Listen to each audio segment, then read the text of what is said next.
Ladies and gentlemen, boys and girls, persons of all ages, welcome to the most exclusive group in the wrestling community. And now, your hosts, first, from Guadalajara, Puerto Rico,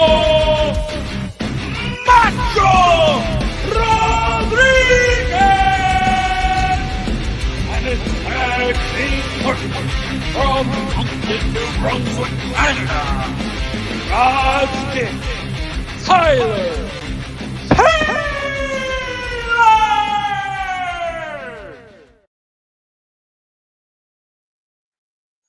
Well, life's unfair, and still, that might be a common theme in our show today. But welcome everyone to Must Love Wrestling, as the talent Tyler Taylor and La Cabra de Wrestle Talk are here to talk to you about all things going on in pro wrestling. But we are going to get started. La Cabra, the goat of Wrestle Talk. That's what that means, baby. That's why I got the goat on here. Anyway, so Tyler, you wanted to kick the show off with some fireworks. So why don't we get started with Eric Bischoff? I don't know if there's going to be fireworks. I was listening to 83 Weeks last night on my way home, and it was a Ask Eric Anything. Mm-hmm. And he had some stuff to say about AEW. A lot of it I agree with. He touched on the one thing that he likes about it is one of the same things that I kind of like about it better than WWE. Their production value isn't as high, but it makes it feel a little grittier, a little bit more real. Mm-hmm. And he said he likes that about his wrestling, and I kind of do too.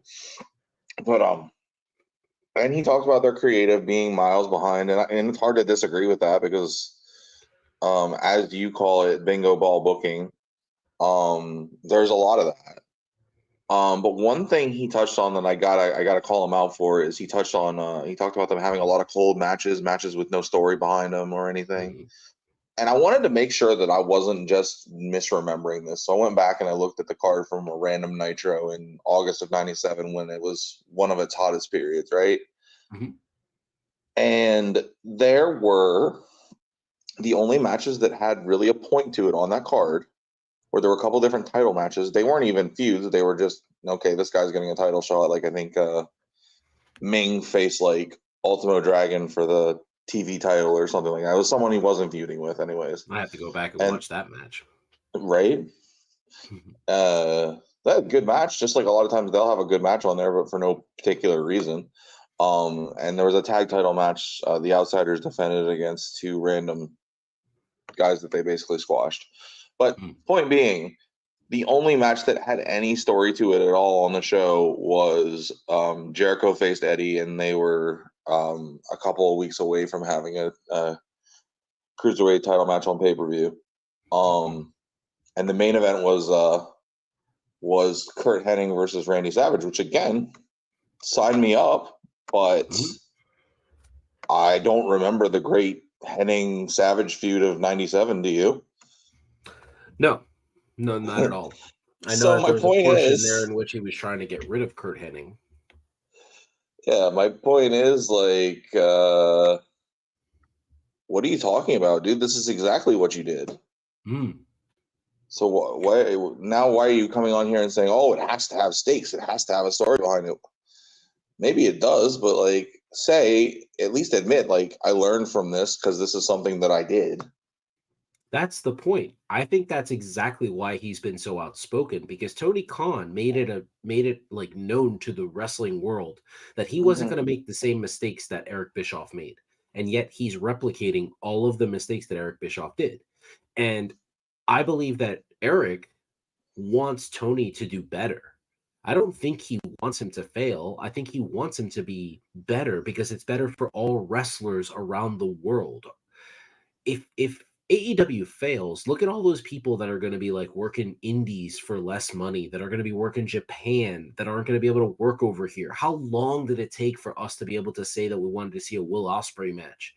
Dude, that Ricochet Will Ospreay match, we got to watch that on YouTube clips and TikTok and Facebook. We didn't get to watch that match from beginning to end because it didn't play over here, and we didn't have the NJPW platform. But right. You know, like, I think that's what he wants the company to do. But the problem is he's not doing that. And Another mistake that Tony Khan is making is he goes out there and he just spits fire on Twitter. Yeah. And the issue that I loved what Eric said this week was when Eric was doing this, like you mentioned on Working the Marks, like him talking about, the crescent kick that Shawn Michaels uses, or him talking about Mick Foley. He was on the same night competing head to Right. head with Tony Khan. I mean, with Vince McMahon. He was head to head competing. He was actually trying to get people to tune into his channel. That's why he started Nitro at 8 instead of 9. Because remember, Raw used to be 9 to 11, and Nitro used to be 8 to 10, and then it became 8 to 11, and then they were both on until 11. Right, and then when they started head to head at one point, but he would start at like 8:57.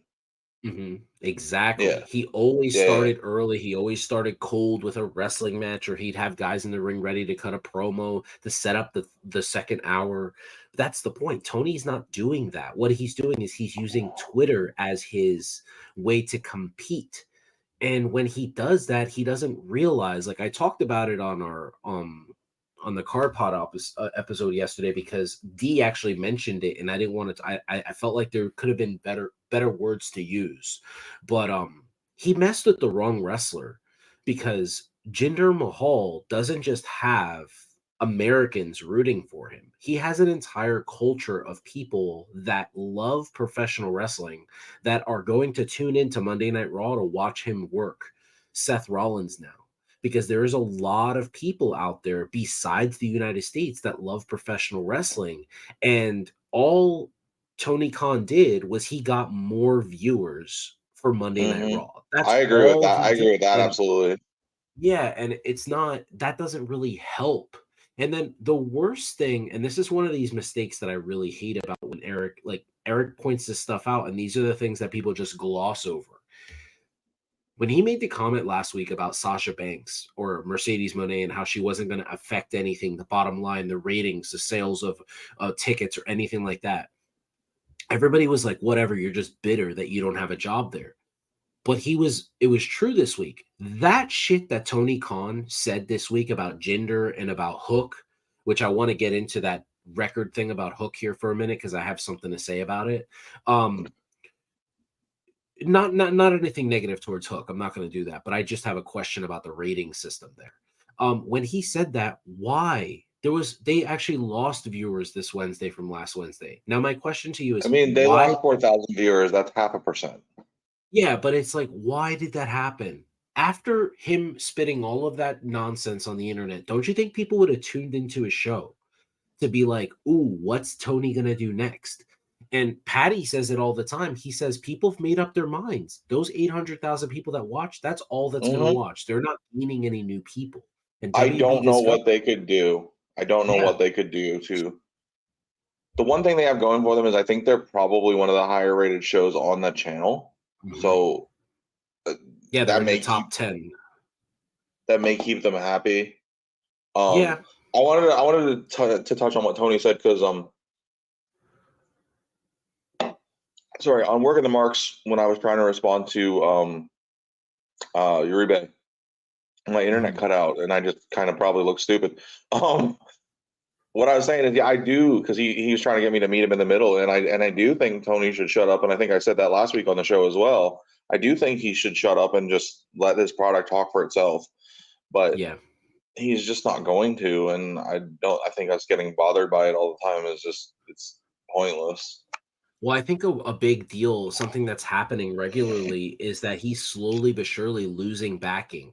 Now, he is gaining people like O'Shea Jackson Jr. Like, sure, Ice Cube's son, big wrestling fan. He seems to be happy with all wrestling. It doesn't matter. He's just happy. He was on Busted Open. He talked about it. He said, let Tony cook, let him.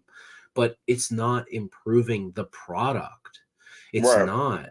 And that's the problem. And now when you have guys that have been stout defenders like a Dave Meltzer, a Brian Alvarez, that are going out there and putting out clips of them actually talking about how this is embarrassing. And now there's wrestling news leaking that wrestlers in AEW are embarrassed by his actions. I don't think that this is just a random thing. I think people are just like, dude, we just want this to be successful and you're making us look like idiots. And I just think, Well, like, Tony's just a fan. like, okay, so let's call this exactly what it is. And although I don't think a lot of people seem to cringe about it like they probably should have when it was happening, this is the same thing as on a smaller scale a few years ago. We had a president who would get on Twitter, say some stupid shit, and everyone would freak out about it on our side of the aisle, and the other side was like, whatever. Yep. And that's exactly what it is. And I'm kind of like, I'm in the whatever part because I just like, I don't know this guy. I think he thinks it's his gimmick at this point. But yeah, if I was associated with him, I would be embarrassed. Like, it's why, bro? And this guy, and at least this time he was somewhat, I don't want to say provoked because he could have just let it go. But USA Network did take a stupid little dig at him with what's the cage match rating. Yeah, but I don't understand. That's not WWE. Why would he not comment on USA and be like, why don't you run an episode of SVU? He did. He took the shot at USA, but it was directed towards their wrestling programming, I guess. But yeah, that's a good one. That is a good one. Yeah, like just be like, you need to calm down and just play your dog kennel stuff and your USA, like your normal USA Network stuff. The best thing you guys did in the past 20 years was have suits on there. Like that could have been something that he could have done, but he didn't do that. He attacked a specific professional wrestler. So we're going to jump right into the rating thing. He says Hook is 28-1 in the past year, and Jinder Mahal hasn't won a match in the past year, and he gets a title shot. Now, according to Brian Alvarez, Tony Khan's crazy. There's nobody bitching about Hook getting a title shot, and all people are doing is complaining about Jinder Mahal. That is what Brian Alvarez is saying.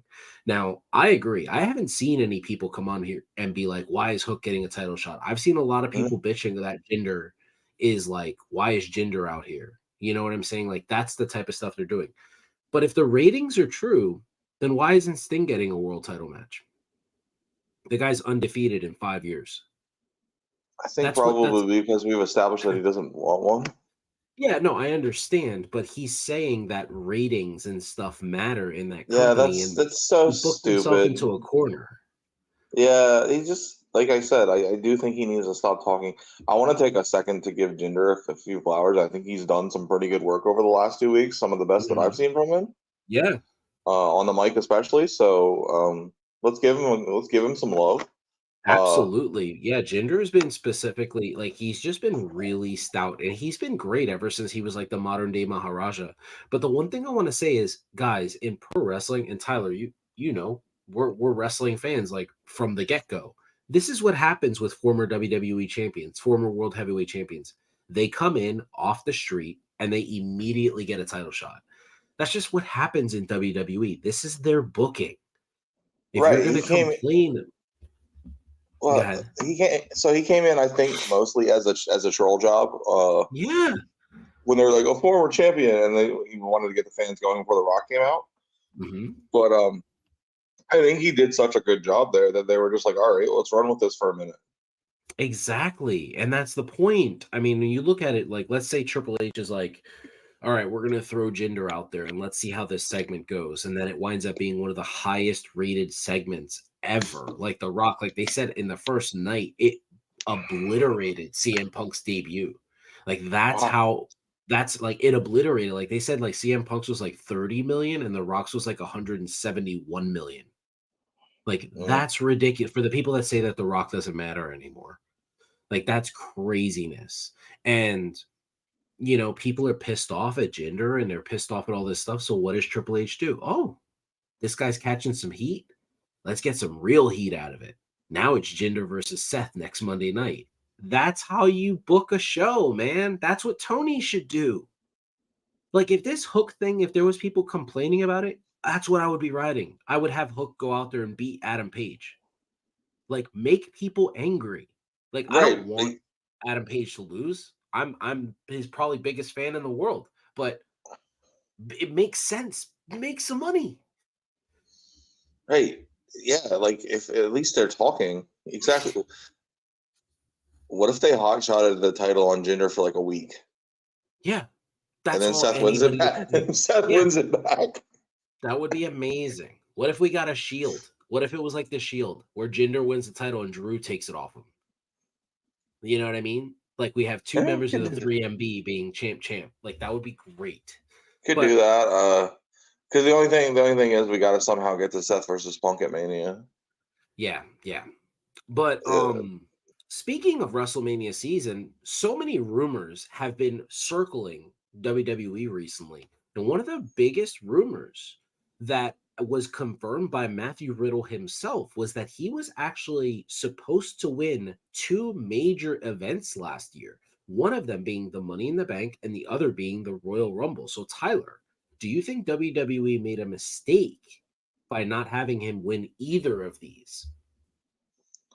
The Rumble certainly, because that would have prevented them from booking themselves into the corner and having to create a new championship.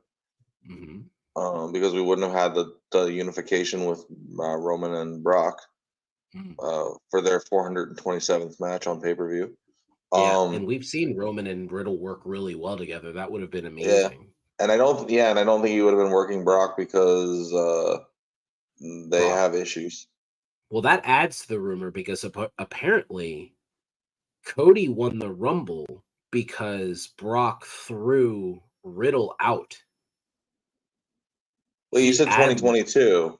Oh, yeah, 2022. I'm sorry. So who won in 2022? Brock. So yeah, okay. So Brock won the Rumble and he wasn't supposed to. Riddle was supposed to win that year and Brock just threw him out. He caught him and he threw him out. And you can watch it. It looks like Riddle looks confused. Now, according to Matt Riddle, If that's the case, that's unprofessional as fuck. Yeah. According to Matt Riddle, when Brock Lesnar came to the back after winning the Rumble, no one said anything to Brock, including Matt Riddle. They were all afraid to have this conversation. I guess it pays to have somebody like Jericho who once upon a time threatened to bite Brock Lesnar's nose off.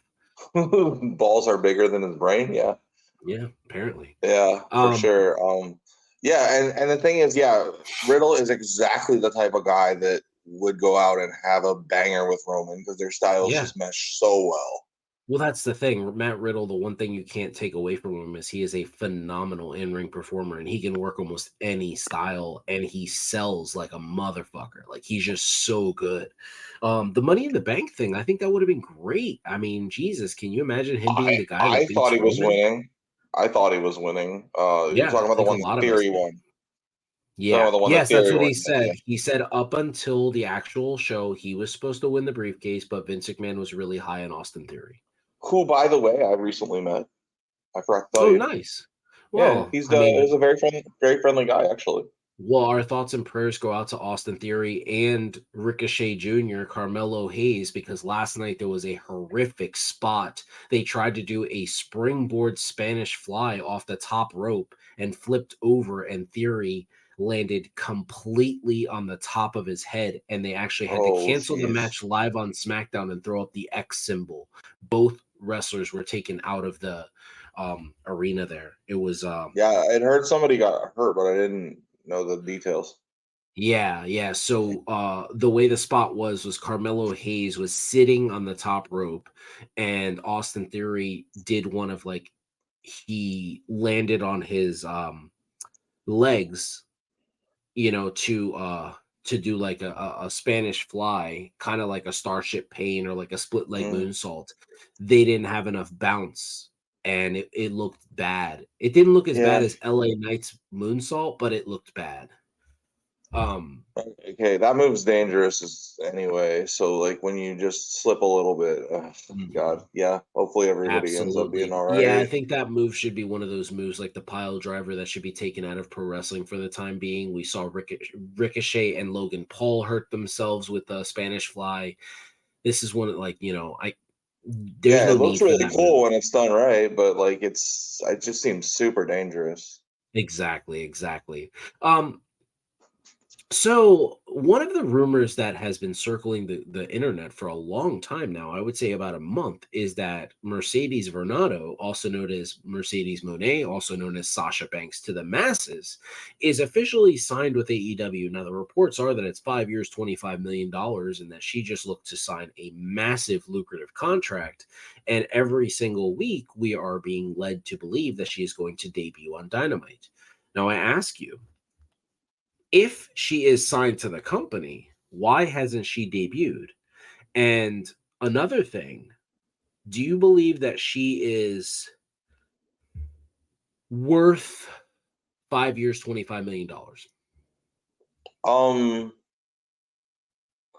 I would have to see what what that is in context to what other people have signed for.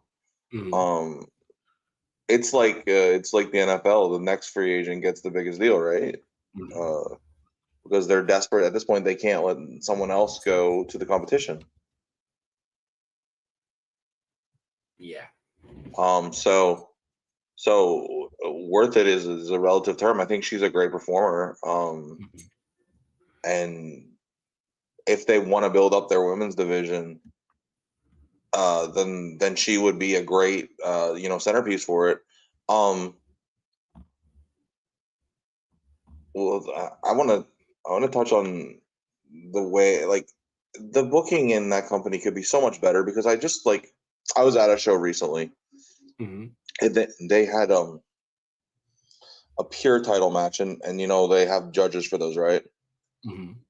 So on the stage right then and right there, you've got guys who have done booking before really well. Jimmy Jacobs is working for that company. Uh, Christopher Daniels. You've got they should bring in someone like, well, I guess Mickey James just signed with where did she sign? OVW. OEW. They should bring in someone like that to help book the women's division, someone smart Mhm. and because like if you bring in Mercedes but you don't do anything with her or you don't do more with her than you've done with like Saraya, I get that she can only do so much because of her neck, but that you don't feature them any more than they have with her, then what's the point? All you're doing is keeping her from the competition, really. Mhm. Yeah, I Um, agree with that's you. my biggest issue.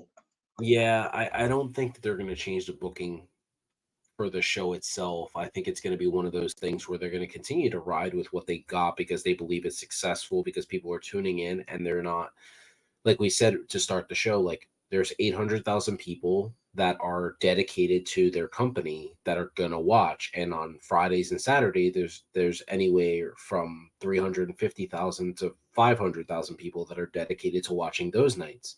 So they're not gaining any more people, but they're not losing them either. Right. So, and like you said to start the show, WB seems happy with them. Yeah, sure, they didn't gain a lot of like percentages with the company this year, but they're still top 10 in ratings for the show. So, what are you Mhm. supposed to do? Like, unless WB decides to put their foot down and be like, hey, we need this company to start doing better. We need you guys to get more people, more ratings, more revenue.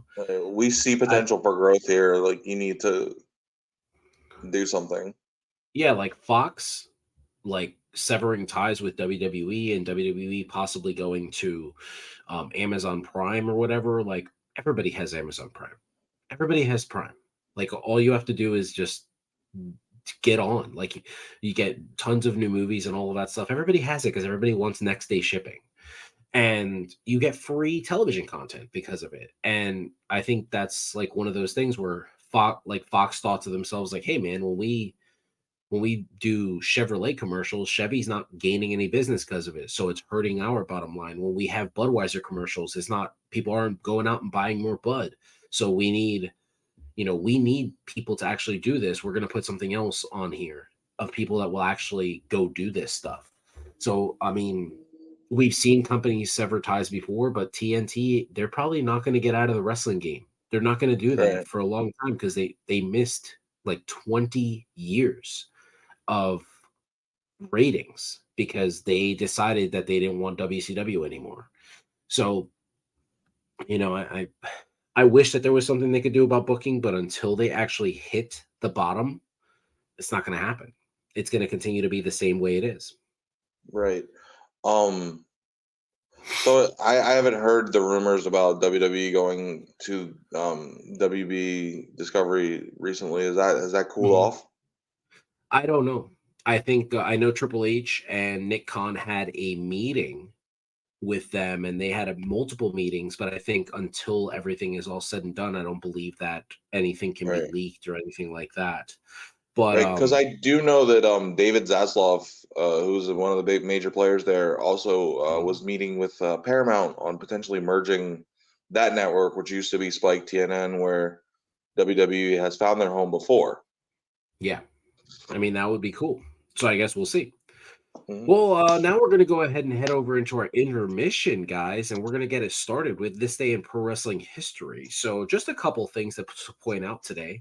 But today, 33 years ago today, Tatanka made his debut against Joe Thunder. Tatanka is one of the most underrated workers ever, man. I mean, this guy's had a WrestleMania match with Shawn Michaels.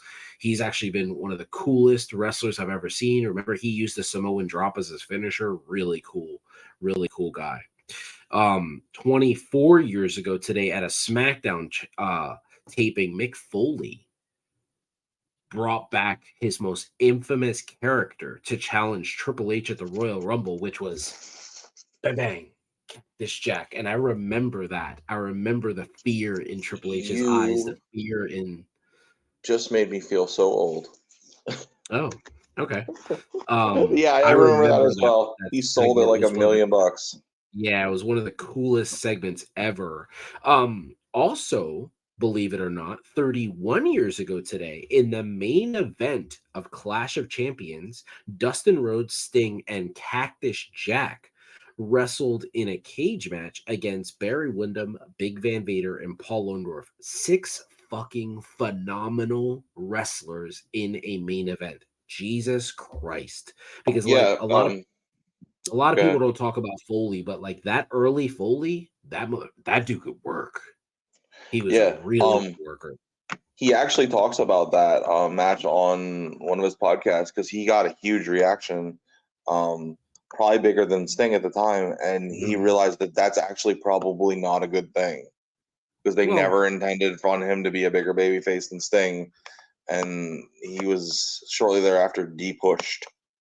Oh, that's unfortunate. Also on that card, we had Ricky the Dragon Steamboat and Shane Douglas versus the Hollywood Blondes. For all the people that said that Steve Austin and Shane Douglas have never been in the ring together, well, that was wrong. Oh my God, that match is so good. It's actually on one of Austin's DVDs, I believe. It probably is. We'd also like to pay tribute to a real life hero. We lost him a couple of years ago.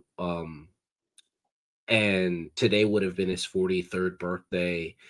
Shad Gaspard actually risked his own life to save his child.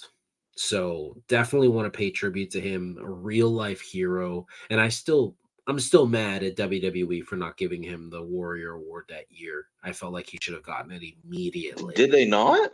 They gave it to him the year after. Okay. I believe Titus O'Neil won it that year. Another birthday today is Bruce Hart. He turns 74 today. Reno Riggins turns 57 today. And yeah, that's about it for this day in wrestling history. So Tyler, would you like to kick it off with a fun fact, or would you like to give us a pop quiz? Which do you want first? Let's do the pop quiz. Okay. What wrestler who's been in 10 or more Rumbles or had more than 2 hours of in-ring time has the least eliminations?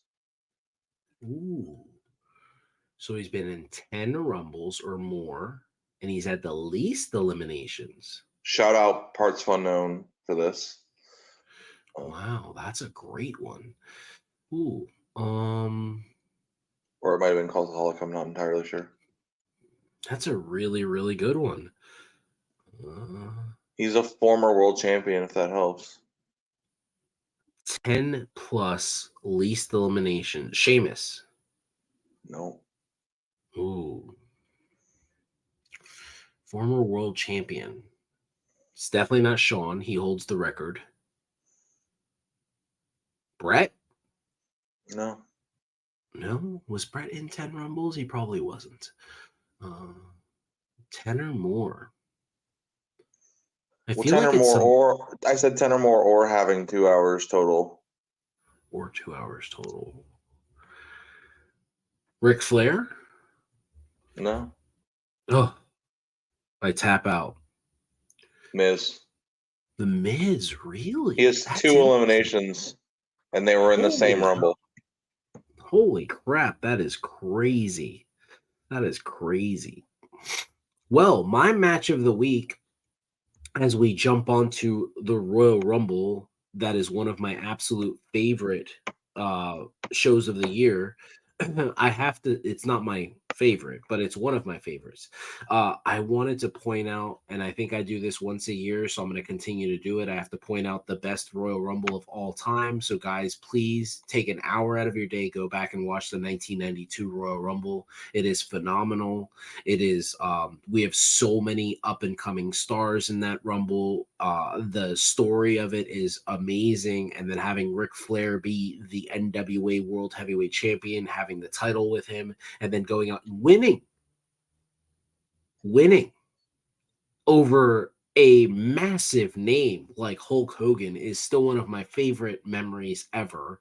So You just please go out spoiled and it watch. for everyone. That's, well, maybe they'll be more excited. I mean, who knows? A lot of people don't really seem to like Ric Flair nowadays. Yeah, that's true. So, what's your wrestling fun fact, Tyler? So there is 1 month that a Royal Rumble winner has never been born in, as the Really? month of November. Wow. There, according to rumor and innuendo, there was one time that there was a November baby booked to win, but it was changed because everyone kind of figured it out, and that's when Chris Jericho. Everyone thought he was going to win in 2012, but he ended up losing to Sheamus. Wow. Yes, where Sheamus kicked him in the face to eliminate him. Yeah, they had the little mini Wow. match, and then Yes, well, I mean, no mini match will ever be better than the last 5 minutes we got of the Rumble last year. That was amazing. I love how yeah, every couple of years we get this. We had the Sheamus Jericho, we had the Shawn Michaels and it was Undertaker, and then we Undertaker.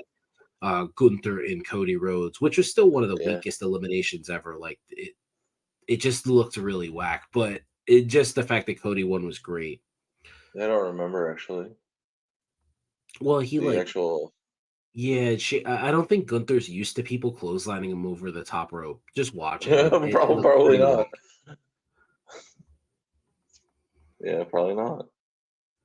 All right, so we're gonna jump right into part 2 of our wrestling podcast here, and we're gonna start with something that I didn't and I honestly I don't understand. It's become very polarizing. Sting has mentioned that he chose the Young Bucks to wrestle him and Darby Allin for his final match, and it has rubbed people the wrong way. We have seen a lot of people angry. Now, Tyler, as the resident Young Bucks fan, I wanted to hear your take on this, and then I have a little bit of a different take that is going to shock some of our viewers. So for me, I just think like whoever Steve Borden wants to have in his final match is up to him. He's earned that. Um, I think partially I think he probably sees the Young Bucks as younger guys that he's helping out. Like we forget that they're almost 40. Yeah, Um, but they have had a rough year or so, and I think that match potentially gives them a little bit of a reset. Uh, yeah, I I agree. don't have a problem with it. Like I said, if he'd chosen to wrestle Jinder, I wouldn't have cared. Oh, that'd be weird because they're not in the same company. But you know what I mean. Like, I Hmm. wouldn't care because it's his prerogative at this point who he wants to wrestle. Hmm. Um, and like I said, I think he thinks he's doing the favor for. And I think he's even if they're not young, they could still be the future of the tag division in wrestling Hmm. because let's face it, it isn't a huge division at the moment. Agreed. Uh, Now, Yeah, I mean, I agree with everything you're saying there. I think it's his prerogative. I think a lot of people are complaining about Ric Flair being with him, and it's like, hey, man, if he wants Ric Flair with him, you kind of got to give him what he wants. He's on his way out the Right. door. This time next year, he won't be there. Just let it happen. Flair's not going to Yeah. be on TV next year. But I honestly thought they were going to do a 6-man and Flair would be in it, but I'm glad they chose not to do that. agreed. This is actually not my thought, but once I heard it, I can't stop thinking about it. And this is actually from a TikToker, Sabrina sells wrestling, Sabrina underscore sells underscore wrestling. And she had this great take on Sting working tag matches and why he's not working singles matches. Now, this is going to upset a lot of you, but I want to say that I agree with what Sabrina said here. I think Sting's choice to not work a singles match, he looked at what the Undertaker's end of his career was. And he just decided and he just said, I don't want that. I don't want people saying like I shouldn't be working these matches. I need to work theatrical matches for it to be successful. And now I added those final two parts there, but before the AJ Styles match, Taker didn't Yeah. really have any good matches for years. It was pretty bad. It kind of started really rough with the Roman Reigns main event, and Taker has said that that was his fault. He shouldn't have worked that match, but he had to because he had committed to, and it hurt Roman for a little bit there. But it's one of those things where, hey, man, like if Sting decides that tagging is all he could do right now. Now, the one thing Sabrina said that I don't agree with is that Sting can't wrestle a singles match. I believe he can. And I believe at AEW Wembley, he showed us he can because when Darby got hurt, which he just got hurt again on Wednesday, but when Darby got hurt, he was being protected on the outside by Christian Cage. And a lot of people that know professional wrestling know that there are certain things that happen when when they've been knocked for a loop and they're being protected. Christian did a really good job of playing that up, and Sting had to go one-on-one and ad lib with Swerve, and they went like 7 minutes and some change and just were great. So I believe Sting can do a 10-minute match as his final match. And who would really get angry if a 65-year-old man went 10 minutes and that was it, including entrances? That would be awesome because that's what you expect. Give us some of the Surfer Sting qualities. No sell some stuff, beat your chest, Stinger Splash, Scorpion Death Drop, Scorpion Deathlock, match is over. But I think he picked the Young Bucks because they're one of the pillars of the organization. Cody Rhodes, Kenny Omega, and the Young Bucks started this company. They gave Sting a shot. Cody's not there anymore. Kenny is hurt. The Young Bucks, that's probably his way of thanking them, putting them over, being like, hey, man, thank you for giving me this opportunity. Thank you for letting me close out my wrestling career the way I wanted to, instead of the way Vince wanted to close me out. So, guys, sometimes wrestling is not just about what we see on TV. Sometimes it's more about what happens backstage. And you don't understand these boys, they live for each other. That's why they're called the boys, and this is probably a Sting's way of saying, like, hey, you guys, there's no bigger win you're going to ever have in your career than beating me at this pay per view. And I'm sure the Young Bucks are going to argue that they probably feel like, hey, we don't want to beat you for your final match. But Right. they're going to have to fight Sting for that because I believe Sting is so old school, he's going to go out on his back. And I would not be surprised if he's the one who takes the pinfall. So, I mean, that's pretty cool. But moving on from there, I wanted to touch on something that I believe is going to get Tyler hot here. But it is being reported by Wade Keller, Dave Meltzer, Brian Alvarez, Sean Ross Sapp, Nico Extra, all of the wrestling TikTokers, all of the wrestling Twitter heads, everyone, that Roman Reigns is not working the Elimination Chamber, which means that Roman versus Rocky is not happening in Perth. Now, O'Shea Jackson Jr., Ice Cube's son, for those who don't know, he was on Busted Open, and he says he has it on good authority that Rhea Ripley was promised the main event of Perth. I get that. I understand that. If that's true, that makes sense to me. But if Roman's not working the chamber, What does that mean for Cody's story? So, Tyler, what do you think? Do you think we're getting Rock and Roman at Mania and then Cody's going to have to wait down the line? Does this take Cody's moment away? I mean, I guess if we're gonna have it, that's the only time we can do it, right?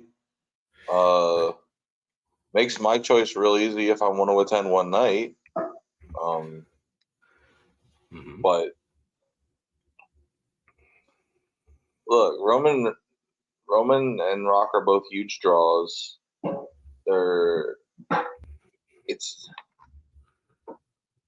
from a technical perspective, this match isn't going to be, Flair Steamboat, but it's something a lot of people want to see. I get that it's about putting the most eyeballs on the product, the most asses in the seats, whatever you want to call it. It doesn't mean I got to be happy about it.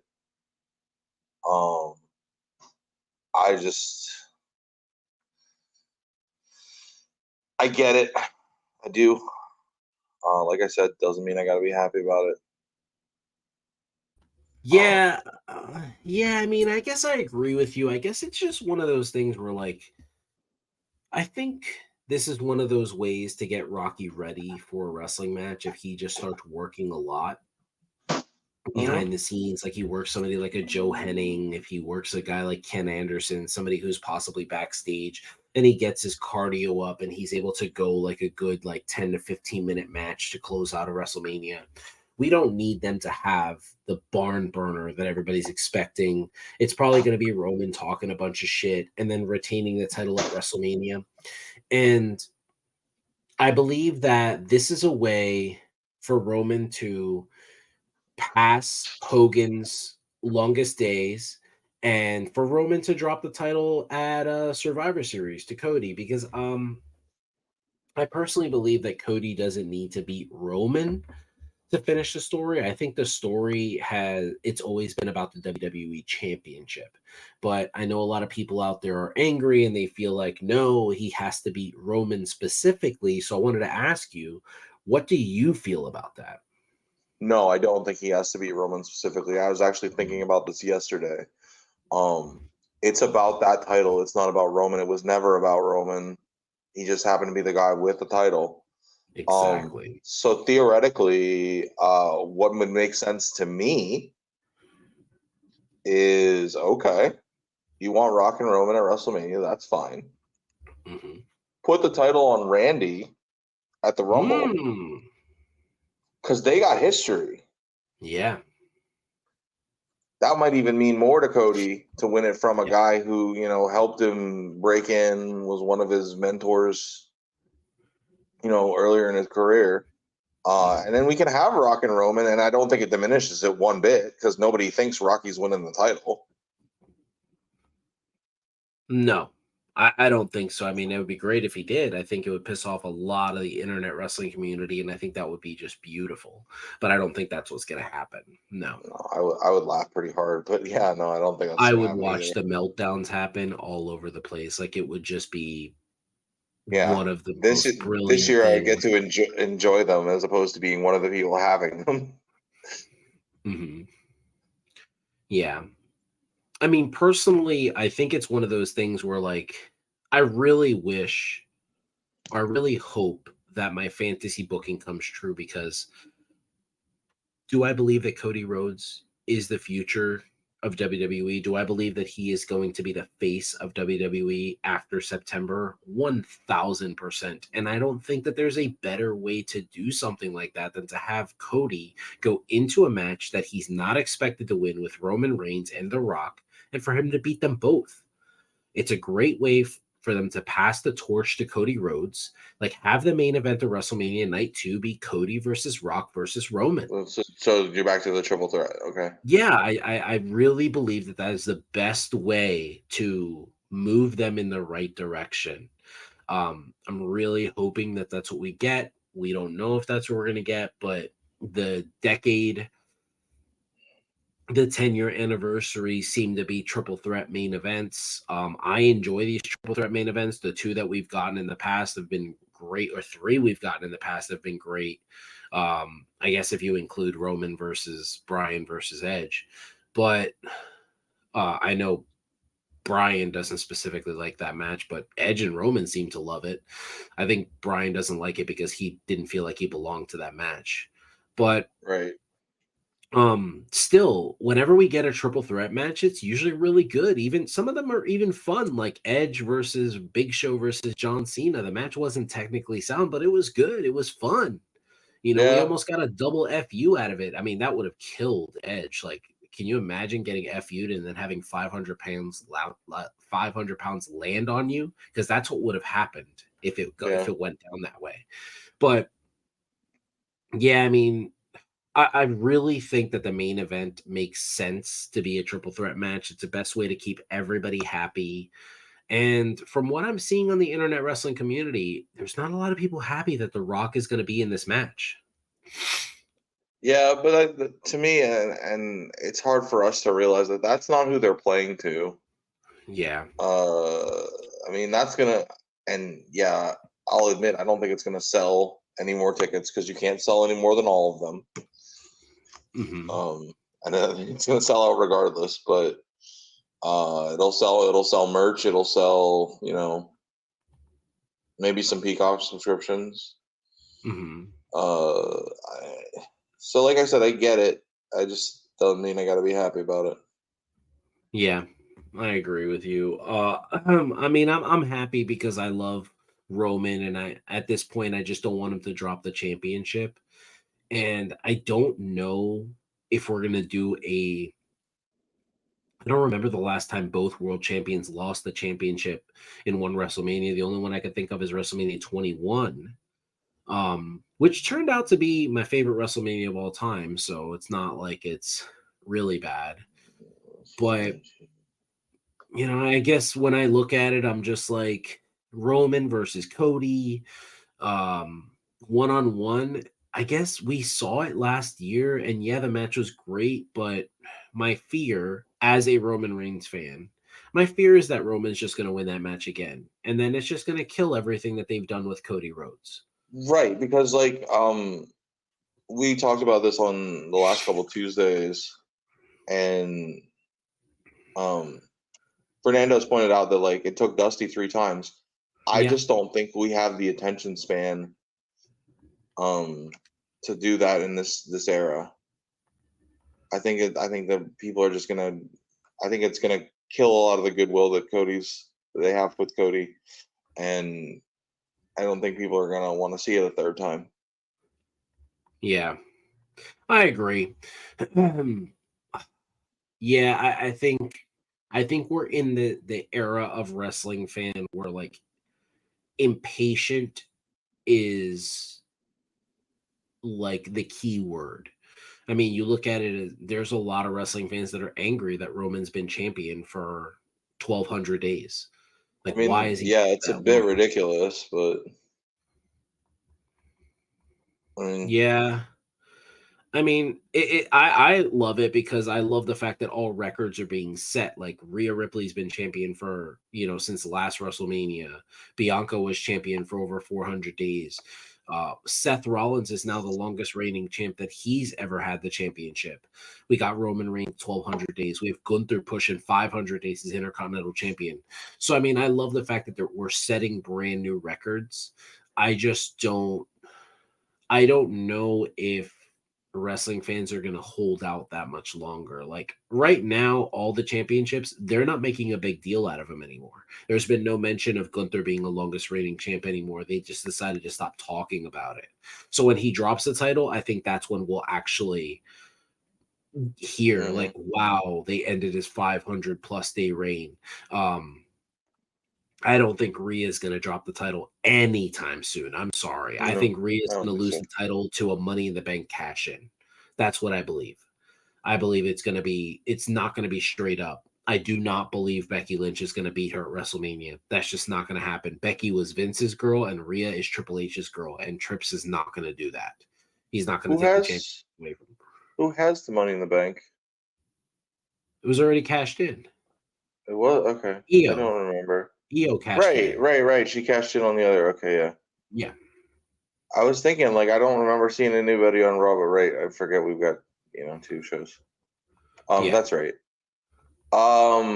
Yeah. So one thing about that is, do you think that diminishes, like, we have these random title matches on these PLEs? Mhm. Do you think these long reigns kind of diminish them, and that, like, everyone goes into it? Yeah, okay, they're not going to drop the title because Well, we haven't beat the record yet. I actually do believe that. Yes, I do believe I think not having the title change once in a while, I think makes it very obvious. Like, oh, this is what's like we know this person's going to win. There needs to be someone, one of these people, whether it's Io, Gunther, Logan, Rhea, or Seth, one of these people, or even the Judgment Day with their tag titles, one of these people need to drop the championship at a random event, or it's you pointed out, like, we know the outcome of the match, and it's just that simple. Like, we know, like, they're pushing to set these new records and it's over.